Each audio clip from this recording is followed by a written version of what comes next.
满血即是斩杀线，但你要注意啊，这句话本来就是个玩笑，因为啊，真正的斩杀线不是满血秒人，那叫炸鱼，那叫装备碾压，那叫新手村屠杀。真正的斩杀线是什么？是真正会玩的高手啊，精确计算你死亡只差多少血，刚刚好一套技能，不多也不少，就把你给秒了。而今天我们要聊的不是游戏，而是现实，因为在现实世界里啊，也有一条斩杀线，不是秒你，而是等你自己把血条耗到临界值啊，轻轻一推。在美国啊，这条线是制度化的，而在中国呢，有越来越多的中产正在亲手给自己画这条线。你以为你在升级，其实你在加速接近斩杀线。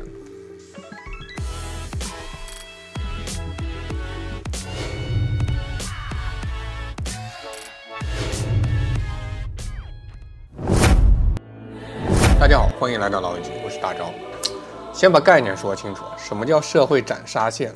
斩杀线的本质从来不是你穷不穷，而是你还有没有回旋的余地。游戏里的斩杀线是为了提醒你撤退的，而现实里的斩杀线是为了判断你是否该被清场。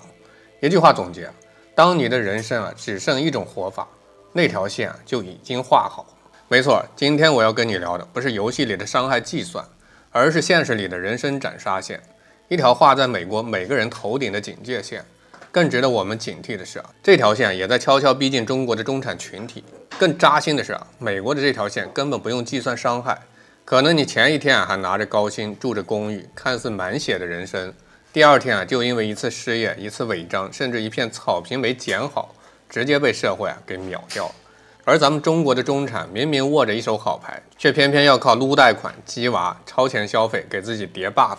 亲手把自己的人生斩杀线给拉低了。大家熟悉的电影《当幸福来敲门》里边的克里斯哪怕住厕所卖血也要保住自己这身西服，这根本不是励志，而是绝望。因为在美国没有体面的行头，你连面试的机会都没有。还有《绝命毒师》里的怀特教授，一个普通的化学老师确诊癌症以后，只能靠制毒来给家人留活路。因为美国的医疗账单能瞬间榨干一个中产家庭的所有积蓄。《疯狂动物城2》在中国票房大爆，在美国呢却口碑惨淡。中国人看到的是朱迪跟尼克的甜蜜互动、崎岖冒险，美国人看到却是自己的地狱。第一部里乡下兔的朱迪靠奋斗成为警察，是标准的美国梦叙事。而第二部里升职后的朱迪依旧住在狭小的出租屋，连暖气都舍不得开。尼克为了当警察不得不补缴多年的税款，最后只能挤在大象健身房的地下室。这正是美国年轻人的真实写照。光鲜职业的背后是永远还不完的账单。电影里朱迪跟尼克去码头查违禁品，最后发现货车里装的全是猫薄荷，明晃晃映射美国泛滥的毒品问题。教父大先生家族转型做奢侈品生意，强调皮包用的都是真皮，结合劳 A 提到的美国人体交易相关的说法，难免让人细思极恐。被动物城主流社会排斥的爬行动物，戴着墨西哥风格的宽边帽，为城市修建了地铁桥梁，最后却被赶到贫民窟。这正是美国华人、墨西哥移民的血泪史。不止《疯狂动物城2》，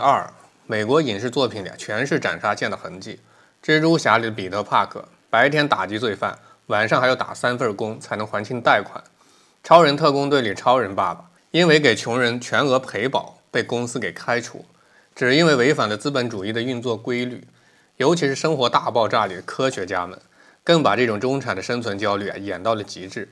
这群手握博士学位在顶尖加工理工学院工作的精英，本应是体面的代名词，却全程被钱所困。而里边的女主角佩妮仅仅初中毕业，她挣的钱却遥遥领先于主角 Leonard。 而这个 Leonard 就是时刻徘徊着生活的斩杀线边缘。 Leonard 工作多年仍在偿还学生贷款，连独自承担一套公寓的房租都做不到，只能跟希尔顿分摊成本。拉吉尔更惨，一旦失去父亲的资助就立刻陷入了交不起房租的绝境，只能在脸书上发帖求低价入住，甚至要寄人篱下才能勉强立足。霍华德作为才华横溢的工程师，在喷气推进实验室工作的薪水也不尽如人意，后期还是靠老婆 Bernadette 进入工业界赚钱，才缓解了家庭的压力。他们的收入高度依赖不稳定的科研经费，每年都要为申请经费绞尽脑汁，一旦经费中断，就要面临被解雇的风险。所谓精英工作根本没有稳定的保障，不过是在斩杀线上艰难求生。还有无耻之徒里的加拉格一家，永远在失业、欠债、挨饿的循环里挣扎。只能说呀，美国人从没有隐藏自己的困境，只是我们以前看不懂，总把这些剧情当成戏剧冲突，却不知道这本身就是他们的日常。美国的斩杀线是被动触发，制度不给你容错率，而中国中产的风险更多是主动靠近，被面子跟欲望牵着走，亲手降低自己的抗风险能力。一旦触发，哪怕你前一天还是精英中产，也可能快速清零，陷入财务危机。先说说美国的被动斩杀线源自何处，是一个叫斯奎奇大王的博主，网友们更愿意叫他劳 A。他的经历本身就充满了戏剧性，堪称美国人生斩杀线的亲历见证者。白天是穿着白大褂泡在美国实验室的医学生，晚上呢则换上工装，跟着当地殡葬机构的车辆穿梭在美国城市的犄角旮旯收尸。这份兼职本来就是为了凑学费，却意外地让他看清了美国最真实的底色。劳 A 见过凌晨3点的纽约地铁通道流浪汉，用纸箱搭的家里躺着前一天还在华尔街投递简历的年轻人，前一天还西装革履意气风发，满血冲刺职场，可能就因为几份简历石沉大海，交不起房租，瞬间沦为残血流浪汉。他也见过洛杉矶贫民窟的老人，因为交不起每年几百美元的房地产税，被从住了一辈子的房子里赶了出来，最终冻死在曾经的家门口。一辈子的积蓄抵不过一次规则触发。而最让他耿耿于怀的是西雅图那场洪水背后一群程序员的遭遇他们的故事完美诠释了美国满血及斩杀线的残酷。去年9月，美国互联网大厂的裁员潮像一场突如其来的技能 AOE， 砸碎了无数技术从业者的生机。这群程序员里有人在谷歌干了5年，拿着年薪几十万美金；有人刚拿到微软的升级 offer， 正规划着买房结婚呢。他们有技术，有积蓄，住着郊区的公寓，周末呢喝着几十美元一杯的咖啡，妥妥的满血人生。本以为自己永远站在中产的安全区里，可失业通知书到来的那一刻，所谓的安全区瞬间崩塌。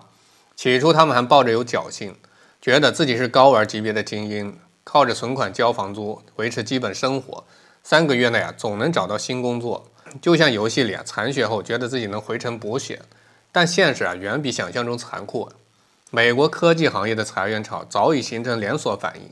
岗位缺口骤减，递出去的简历全都石沉大海，存款呢像沙漏一样快速流逝。3个月后房租到期，信用卡透支，他们不得不搬出公寓，从体面中产彻底跌落成无家可归者。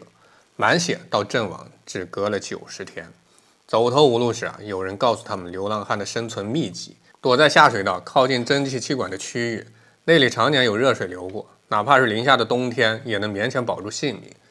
这群从未经历过底层挣扎的程序员抱着最后一丝希望钻进了下水道，试图苟住发育。可他们不知道，西雅图的12月不是温和的季节，连续1周的暴雨让河道水位暴涨，最终冲垮了城郊的堤坝。洪水顺着下水道倒灌，带着泥沙跟垃圾的水瞬间淹没了蒸汽管道区域。这些刚成为流浪汉的新手，甚至来不及反应就被卷入了黑暗的洪流，成了劳 A 需要打捞的对象。从实现咖啡自由的程序员到横尸下水道的无名者，满血人生的斩杀过程仅仅用了短短3个月。他们的口袋里还装着没投出去的简历，有人手机里还存着跟家人的合照，可最后连个像样的葬礼都没有。这不是天方夜谭，而是劳 A 亲手搬运尸体时亲眼所见。可能看到这儿，很多玩游戏的朋友会觉得离谱，游戏里还有回城补血、队友支援的机会，美国的人生怎么连容错率都没有？但这就是美国最真实的现状。人生斩杀线无处不在，它藏在每一个普通人生活细节里。可能你不经意间的一个小失误，就会触发连锁反应，被彻底淘汰。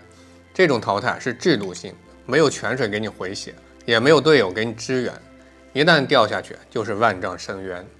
给大家讲一个更扎心的斩杀逻辑。在美国你可能因为一次小小的驾车违章就会被彻底秒掉。比如你不小心闯红灯，被开了几百美元的罚单，刚好这个月的工资没发，付不起罚金跟拖车费。这就像游戏里被打了一下，掉了点血，看似不致命，可接下来连锁反应才是致命连招。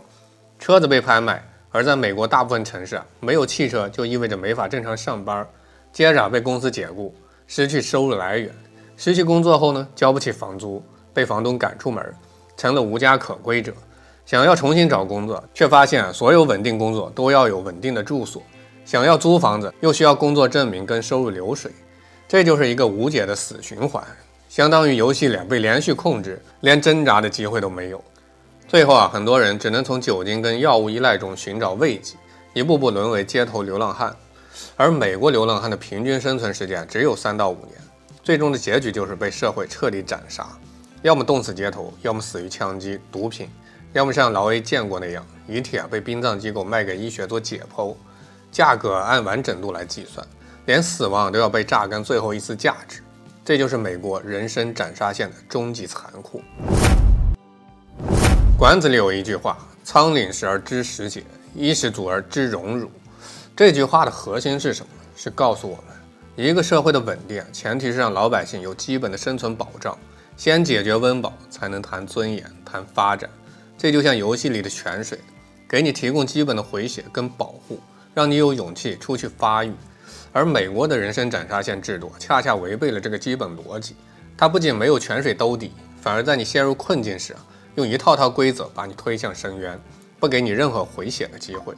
聊完美国的被动斩杀线，咱们把镜头拉回国内，聊聊咱们中国中产的主动风险。可能有朋友会说，美国那么惨，我们有政府兜底呀，有家庭支持，肯定不一样。这话没错，但这并不意味着我们的中产就没有斩杀线。美国的斩杀线是别人画好的，而我们很多中产的斩杀线是自己亲手画的，而且画的特别低，工资刚领多点就疯狂撸贷款、鸡娃，各种加杠杆、超前消费，生怕这里子面子都不如人。这不就是给自己的人生叠 buff？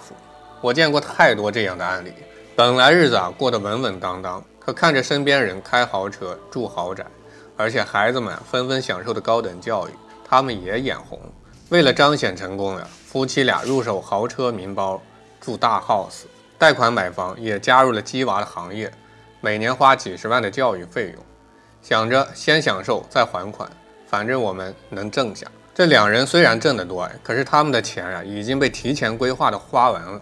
这就是典型的公司刚到账，欲望先涨，把满血人生硬硬做的残血。你想想，你这些东西都是建立在收入稳定的基础上，如果有一天你的收入被打断，你的世界是不是瞬间崩塌？